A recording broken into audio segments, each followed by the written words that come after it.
akan nanti makin merajalela ya, kayak kasus pembajakan atau kasus pornografi. Nah, dengan semakin canggihnya teknologi, harusnya pemerintah juga, bukan cuma pemerintah ya, tapi tiga institusi tadi dan pemerintah lokal juga ikut membuat peraturan yang kira-kira mempersempit celah untuk terjadinya kecurangan, terjadinya kriminal. Terus local governance versus global internet ya, namanya internet kan kita dihubungkan sama semua orang yang di seluruh dunia ya. Pasti budayanya beda. Nah, sambil menerima yang masuk. Nah, dengan adanya perbedaan budaya, perbedaan kebiasaan, terus perbedaan hukum. Nah, harus ada standar ya. Standar can help reduce governance mismatch. Jadi ada standar, oh yang baik itu seperti apa sih gitu. Boleh nggak sih kalau misalnya dari web ini gue bisa mengakses data pribadi orang lain gitu.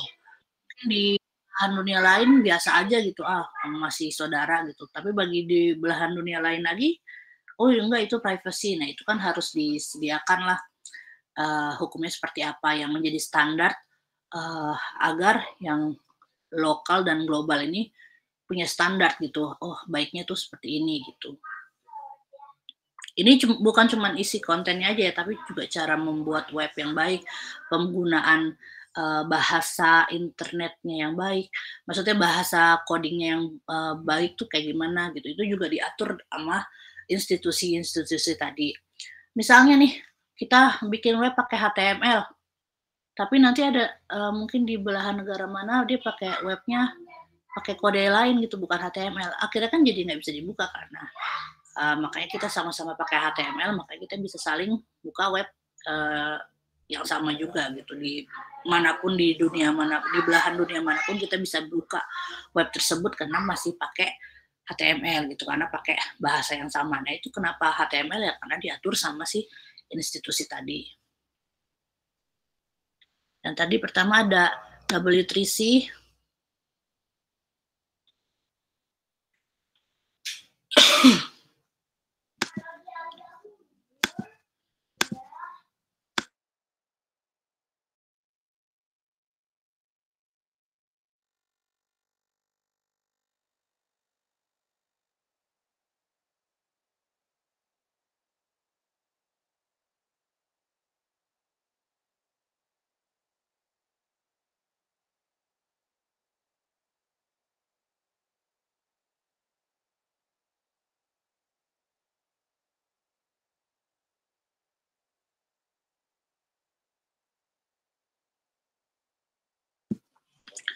W3C tahun 94 ya dibuatnya.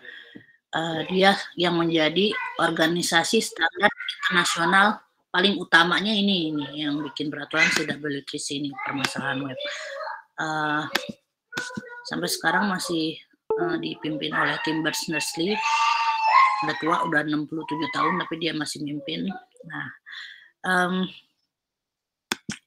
dia yang ngurusin gimana caranya biar web ini jangka panjangnya berkembangnya tuh akan seperti apa kayak gitu. Jadi dia ngurusin perkembangan dalam jangka panjang. Kemudian IETF.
Kalau IETF, kalau tadi W3C dia adalah main institutionnya, kalau IETF ini tadinya sebenarnya cuma gerakan organisasi masyarakat aja gitu ya, bukan resmi tadinya, tapi sekarang udah resmi. Tadi cuma gerakan yang disupport sama Federal Government of United States, tapi sekarang udah jadi organisasi resmi semenjak tahun 93 di bawah naungan Standard Development Function Internet Society. Jadi tadinya dia cuman kayak kumpulan-kumpulan mungkin orang IT yang gimana nih standarnya, kita bikin standar yang baik biar internetnya nyaman terus seperti apa, terus kemudian akhirnya sekarang mulai menjadi organisasi yang lebih serius. IATF sendiri tujuannya adalah menciptakan atau memaintain penggunaan internet yang nyaman gimana gitu. Jadi dia yang bikin standar-standarnya. Hasil dari pengelolaan W3C dan IETF salah satunya adalah ini. Nih standar yang mereka bikin yang populer adalah kita kalau menggunakan internet harus pakai HTML, XHTML, CSS, SVG, dan XML. Ini adalah standarnya mereka ya. Jadi kalau ujuk-ujuk kamu mau bikin web pakai bahasa baru, ya bisa aja terserah kamu, tapi yang pakai kamu juga gitu. Nggak ada yang pakai lagi gitu. Karena ini standar dari seluruh dunia, standarnya ini. Udah diatur sama institusi yang dua tadi. Kemudian institusi yang ketiga ada yang namanya ICANN, dibaca lagi.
Kalau ICANN ini dia ngurusin database, yang ngurusin database numerik, nama gitu. Jadi penamaan .go.id, .go, .com, apalah itu. Nah itu yang atur adalah si ICANN. Karena kan itu ada hubungannya sama database ya. Jadi biar kekumpul gitu mana yang komersial berarti pakai ko atau com gitu. Nah atau pemerintahan berarti webnya nanti pakai .go gitu, ngerti ya? Apa sih namanya itu? Domain, nama domain. Nah, misalnya nih kamu tiba-tiba ujuk-ujuk mau beli, saya mau beli dong apa gitu, khusus untuk saya. Jadi nanti kalau misalnya ada orang mau pakai misalnya .tika ya, ada orang yang mau bikin web bla bla bla bla .tika nanti bayarnya ke saya gitu. Nah itu ICANN yang memutuskan boleh nggak .tika tadi menjadi milik saya gitu. Nah ICANN sendiri sempat menolak ada perusahaan dari Turki mau beli .islam dan .halal ya buat jadi milik perusahaan Turki tersebut. Nah itu ditolak sama ICANN karena kan menurut ICANN ya Islam dan halal itu bukan punya Turki ya, tapi adalah punya suatu agama gitu. Jadi nggak bisa punya Turki doang, harusnya nggak boleh dimiliki oleh salah satu negara aja, karena itu punya agama bukan dari negara. Kemudian dari segi area governance, baca lagi.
area-area yang perlu dikelola, misalnya privacy. Nah, pasti ya dikelola sama W3C tadi dan IAF. Kira-kira baiknya privacy itu seperti apa nih? Kan sebenarnya kalau aplikasi yang seperti yang kemarin kita bahas, aplikasi itu kan ada dia membaca hobi kita apa, kebiasaan kita apa. Nah itu sampai mana itu bisa dibilang bahwa itu melanggar privasi gitu. Apakah data kita sampai bisa dikumpulin aja, apakah data kita sampai akhirnya dikasih ke orang dijual. Nah itu harus ada peraturannya gitu. Apakah mereka bisa ngehack? Ya bisa aja, tapi makanya itu kita perlu peraturan inilah yang akan melindungi kita gitu.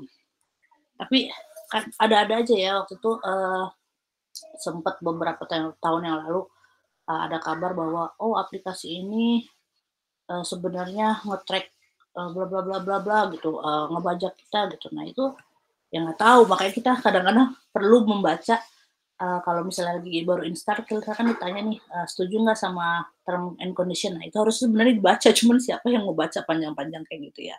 Nah sebenarnya di situ dijelaskan sampai mana sih web kamu aplikasi yang kamu pakai atau web yang kamu buka ini mengambil data kamu gitu. Sebenarnya kan dijelaskan di term and condition tersebut, apakah cuma dikumpulin ataukah dengan kita setuju, kita berarti emang benar-benar membebaskan si yang punya aplikasi tadi untuk bebas ngapa-ngapain data kita. Nah itu makanya perlu dibaca sebenarnya term and condition. Walaupun sebenarnya udah di standar sama si instansi tadi, tapi ya tetap aja term and condition kadang-kadang yang ngikutin sama yang punya aplikasinya atau webnya yang membuat ya akan mengikuti standar, mungkin dia ditambah-tambah sesuatu, nah kita perlu baca juga nih mau setuju apa enggak. Kemudian copyright. Nah, copyright berarti apa ya bahasa Indonesianya ya copyright ya? Apa ya bahasa Indonesia? Copyright, hak cipta. Nah, hak cipta sampai mana nih hak ciptanya perlu dilimit gitu. Apakah kalau ngambil sedikit termasuk plagiat? Apakah kalau ngambil 80% ngambil itu termasuk plagiat? Apakah kalau ngambil 100% baru disebut plagiat? Nah itu kan perlu diatur juga gimana hak ciptanya. Jadi bukan cuma webnya aja ya, tapi konten-kontennya yang di-sharing itu juga perlu apa namanya, perlu diregulasi, perlu ada aturannya. Atau kalian pernah misalnya nonton di Netflix gitu, film A nih, terus nanti tiba-tiba nggak ada gitu.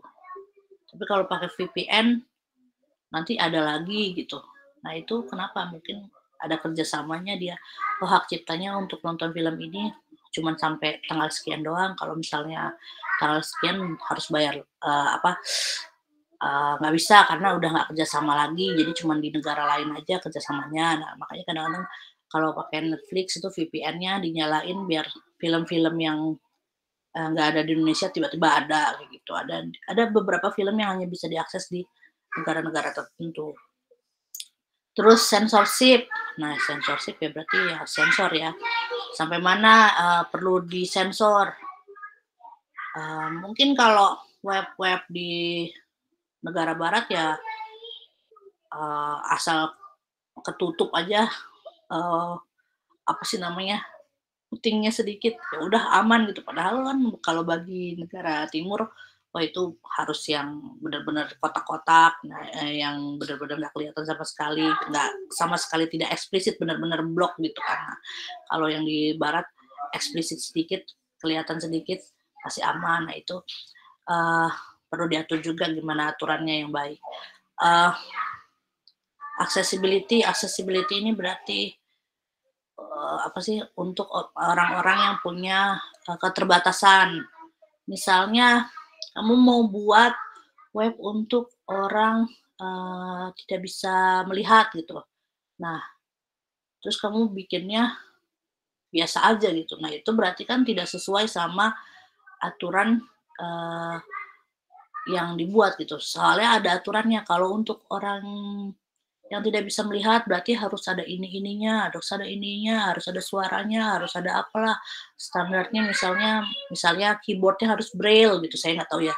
Mungkin dia ada standar-standar yang diatur sama instansi tadi. Nah, standar itu harus di-checklist lah. Oh, kalau misalnya, gua mau buat untuk orang buta berarti standarnya ini.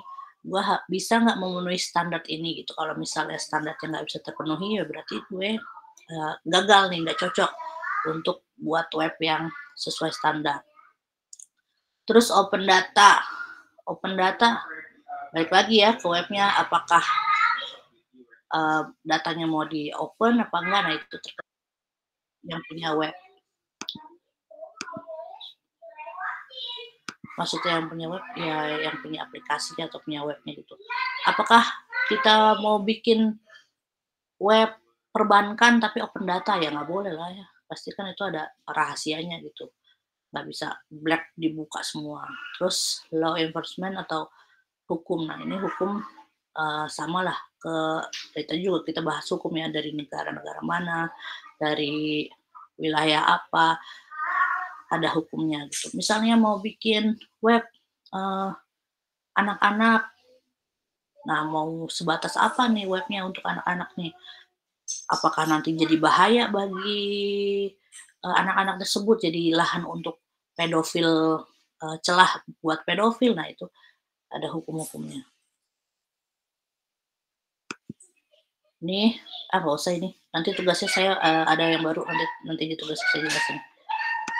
Terus ini, isi dari sebuah web, dibaca dulu.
Isi dari suatu web. Jadi, apa sih web content atau isi web? Nah, web content itu adalah semua yang dinikmati oleh user ketika dia membuka website kamu gitu, yang dinikmati sama dia. Misalnya mata, berarti kan dia melihat, berarti fontnya, teksnya, gambarnya. Kuping dia mendengar, berarti lagunya, background musiknya kayak gitu. Terus animasinya, videonya, jadi semuanya deh pokoknya yang menjadi user experience saat membuka web, nah itu adalah web content. Secara umum ada 2 ya berarti, satu teks dan satu lagi multimedia. Nah, multimedia ini termasuk suara, animasi, gambar, ya, itu termasuk multimedia. Jadi ada 2 sebenarnya, teks dan multimedia.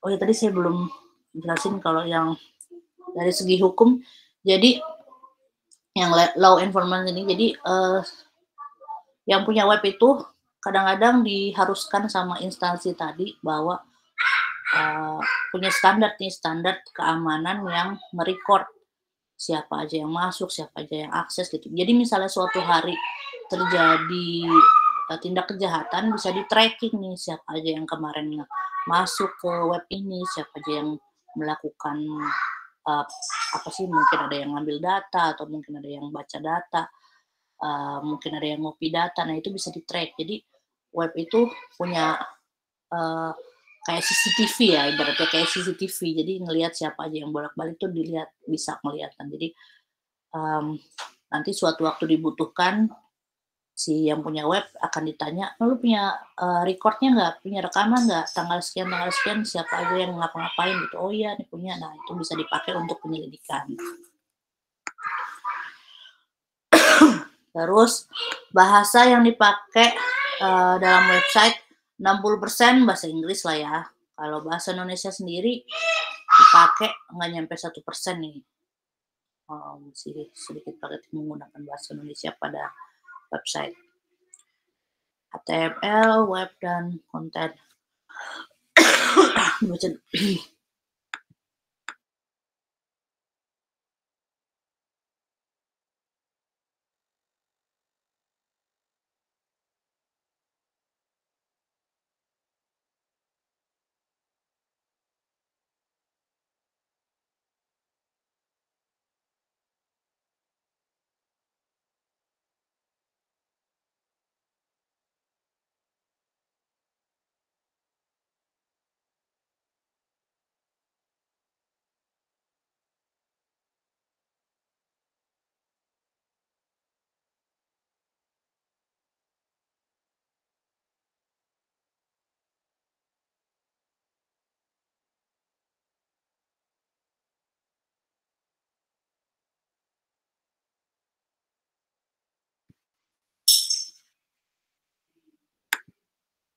HTML itu sebenarnya dia bahasa standar ya, yang digunakan untuk menampilkan web pada browser.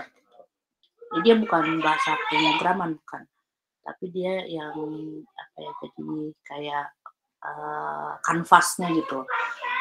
Oh ini kalau header berarti itu nongolnya di atas, footer di bawah gitu. Jadi nanti ketika dipanggil melalui web browser nggak berantakan, webnya rapi gitu. HTML sendiri biasanya dibantu sama CSS, sama JavaScript untuk membuat suatu web.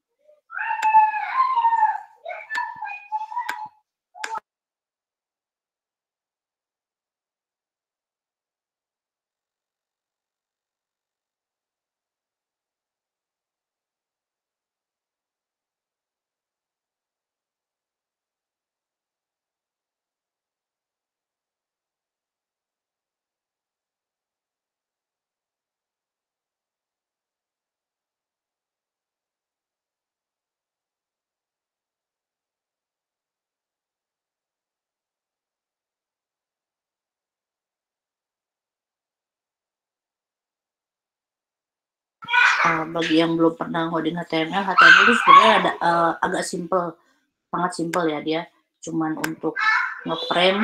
Jadi biasanya ada potongannya di depan, terus nanti codingnya bisa macam-macam, bisa PHP dan lain-lain. Terus nanti ada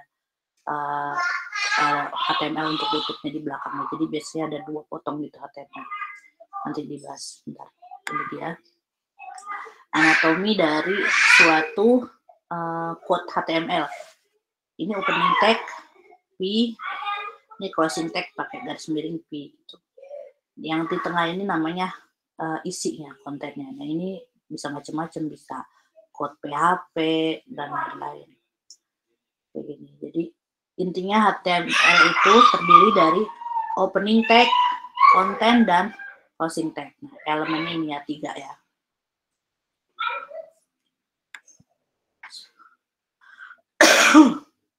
Terus kita juga bisa pakai WCM, WCM untuk buat suatu web, atau bisa dibilang CMS ya. Jadi kita lebih mudah menggunakan CMS ketimbang ngoding dari nol banget pakai HTML gitu, lumayan sulit. Baca dulu deh.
Jadi CMS itu kan softwarenya, sistem yang udah mendukung beberapa software. Jadi ketika kamu ngoding itu nggak harus dari nol HTML gitu, ngoding satu-satu dari blank sheet banget, nggak usah.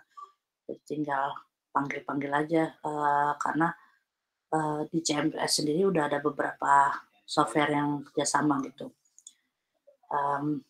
Misalnya contohnya mau bikin e-commerce nih, mau bikin toko online, daripada HTML dari blank sheet ya mendingan kamu bisa pakai misalnya PrestaShop atau apa ya contohnya ya, yang lebih yang lebih terkenal ya. PrestaShop lumayan terkenal sih sebenarnya, jadi dia emang CMS untuk online shop gitu, tinggal kamu pilih-pilih aja mau aktifin fitur apa gitu, misalnya mau taruh cart di mana, terus mau pilih apa sih, mau bikin invoice-nya gimana gitu. Udah gitu karena ini CMS, si PrestaShop itu sendiri CMS khusus online shop, jadi dia juga tahu gitu, oh berarti kan butuh invoice, butuh apa sih kalau online shop, ada invoice-nya, ada cart-nya, ada stoknya. Nah itu ya udah gampang gitu. Kalau kita mau ngoding dari nol kan kita ngatur bener-bener dari awal. Nah kalau dengan PrestaShop kita tinggal aktifin aja mau stoknya berapa, gambarnya apa yang ditampilkan kayak gitu. Jadi tinggal pilih-pilih aja. Itu contohnya PrestaShop itu e-commerce ya. Kalau e-learning itu contohnya kayak yang dipakai di Vclass tuh apa ya? Moodle.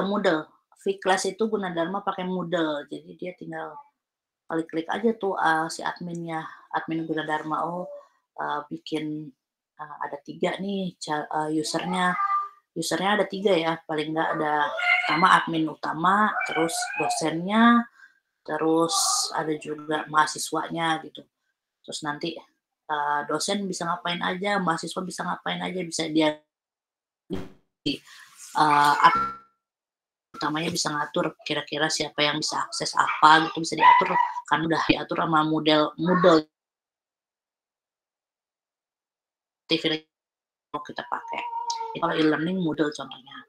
Terus contohnya lagi kayak WordPress itu termasuk CMS ya. Jadi kalau kamu mau bikin blog, terus kamu harus ngoding HTML, wah pusing pala kamu, nggak bisa.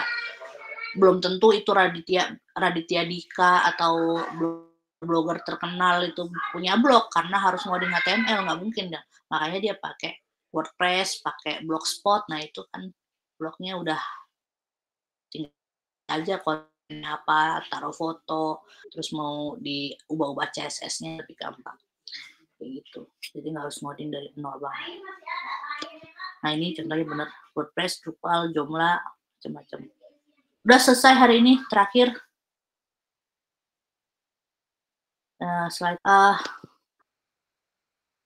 Tugasnya tugasnya sebenarnya sih nggak ada hubungannya sama presentasi hari ini ya. Tugasnya biar nanti pas minggu depan kan tuh. Jadi saya nggak usah ngajar, nggak usah lama, kan puasa tuh biar cepet, tinggal kumpulin aja. Nah, makanya saya jelasin hari ini tugasnya. Tugasnya tolong nanti kemarin udah bikin kelompok. Tolong gambarkan semuanya ya, masing-masing ya, bukan cuma satu orang per kelompok. Jadi masing-masing gambarkan bentuk storyboard dari halaman yang kalian bikin, gitu, ya, halaman web yang kalian bikin. Terus jelasin kalian bikin halaman apa, fiturnya apa aja, kayak gitu. Misalnya Julius mau bikin halaman login. Nah, kamu Julius tolong gambarin di kertas itu storyboard login itu seperti apa gambarnya. Terus jelasin deh loginnya butuh apa aja text boxnya yang perlu diisi gitu. Udah itu aja. Jadi semua anggota kelompok bikin, terus nanti pas mau dikumpulin ke saya udah dikumpulin tuh per kelompok dari Strapless. Jadi saya langsung kumpulin, absen pulang gitu ya. Ada pertanyaan nggak tentang tugasnya? Cuma mau lihat. Ya, bagi yang belum tahu storyboard seperti apa, bentar saya cari gambarnya dulu. Kenapa ke kamar ini? Maaf ya, sedikit semua. Jangan dijatuhin. Ini bentar. Kakak mau teriak-teriak lagi kerja. Bisa enggak? Bisa enggak? Abang, jangan. Gerak apa? Ini kayak gini nih tuh. Nih yang di sebelah kanan nih. Kotak kayak gini nih kan. Ini ada company logo, ini headernya, ada bannernya. Terus ini ada button home, service, about us, kontak. Nah, ini terus ini isi kontennya ada paragraf. Nah, kamu ya tergantung kamu seperti apa. Ini namanya ya. Tampilannya desainnya seperti apa kayak gini. Kotak aja, gak usah kamu logonya bagus-bagus, kotak aja terus dijelasin ini isinya nanti apa, ini isinya nanti apa kayak gitu. Dah, ada pertanyaan nggak? Kalau nggak ada pertanyaan ya udah saya tutup. Jadi nanti minggu depan tinggal kumpulin tugas terus absen pulang ya. Yang bagi yang belum punya kelompok, kayaknya udah punya kelompok semua ya semua kemarin. Kalau yang belum punya kelompok, misalnya lebih dari 5 orang bisa bikin kelompok sendiri atau cuma sisa 2-3 boleh pecah ke kelompok-kelompok yang lain. Dah, terima kasih semuanya. Tolong Tisa di absen siapa aja yang hadir, saya live dulu. Yang lain jangan live ya, biar Tisa absen dulu. Terima kasih, selamat pagi. Selamat pagi Bu, terima kasih. Terima kasih. Terima kasih Bu. Ini absennya gimana? Di screenshot Tinggal aja kah? satu-satu. Hah? Screenshot aja. Screenshot aja ya. Tadi dulu jangan keluar. Bentar. Ih, ngapain lo on cam Gaspar? Yaudah lah, nggak apa-apa lah. Udah. Makasih teman-teman. Udah boleh live. Dadah.